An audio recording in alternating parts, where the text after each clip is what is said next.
खबर छत्तीसगढ़ के बस्तर से आ रही। बता दें आपको, भारत वर्ष में लागू विकसित भारत गारंटी फॉर रोजगार एवं आजीविका मिशन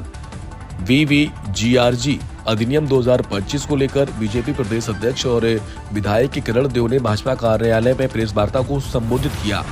पत्रकारों से बातचीत में बीजेपी प्रदेश अध्यक्ष किरण देव ने कहा कि VVGRG केवल रोजगार का वादा नहीं बल्कि स्थायी आजीविका की गारंटी है। उन्होंने कहा कि जहां मनरेगा अस्थायी राहत तक सीमित रही, वहीं विकसित भारत गारंटी कानून ग्रामीण छत्तीसगढ़ को आत्मनिर्भर बनाकर विकसित भारत की नींव को और मजबूत करेगा। संवाददाता सुमित वाजपेयी की रिपोर्ट।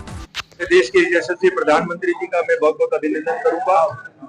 और जैसे कि उन्होंने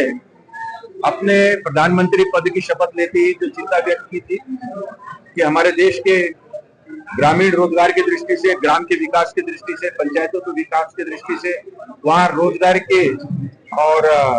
व्यवस्था सुनिश्चित हो, ग्रामीणों को, वहाँ रहने वाले निवासियों को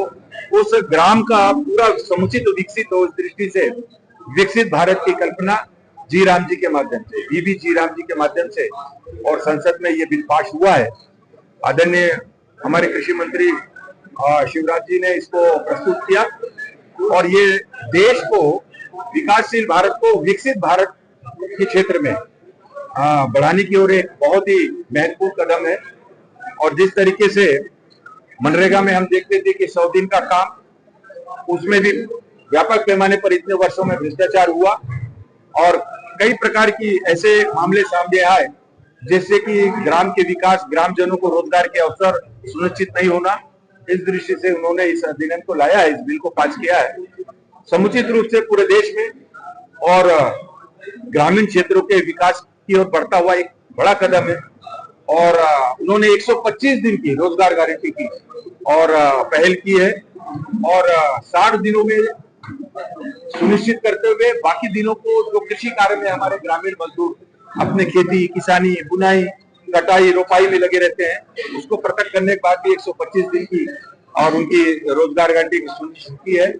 डिजिटल प्लेटफॉर्म पर और सभी प्रकार के इस पर निगरानी है।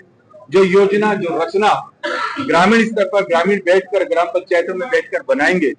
और वहां पर वो तेज गति से वो काम होंगे, इसकी मॉनिटरिंग को भी तय किया गया है। इस तरीके से आज विकसित भारत जी राम जी, और मैं तो ये कहूंगा कि जिस तरीके से पूरे देश में कांग्रेस घूम घूम कर एक भ्रम का वातावरण फैला रही है और उनके कार्यकाल में इस योजना का नाम कितनी बार परिवर्तित किया गया और नहीं, मुझे नहीं मालूम होता है कि समझ में नहीं आता है कि प्रभु श्री राम के नाम से इतना दिक्कत क्यों होती है कांग्रेसियों को। और इस योजना में जो पारदर्शिता, जो ट्रांसपेरेंसी लाई गई है इस अधिनियम में, जिससे कि गांव का समग्र विकास हो। नहीं तो मनरेगा की दृष्टि से हमने देखा लाखों करोड़ रुपए का घोटाला कांग्रेस की सरकार में हुआ। एक गड्ढे को, उसी गड्ढे को 3-3, 4-4 बार करके मशीनों से करवाकर और वो दूसरों के नाम पर, ग्रामीणों के नाम पर ठेकेदारों को भुगतान हो जाता था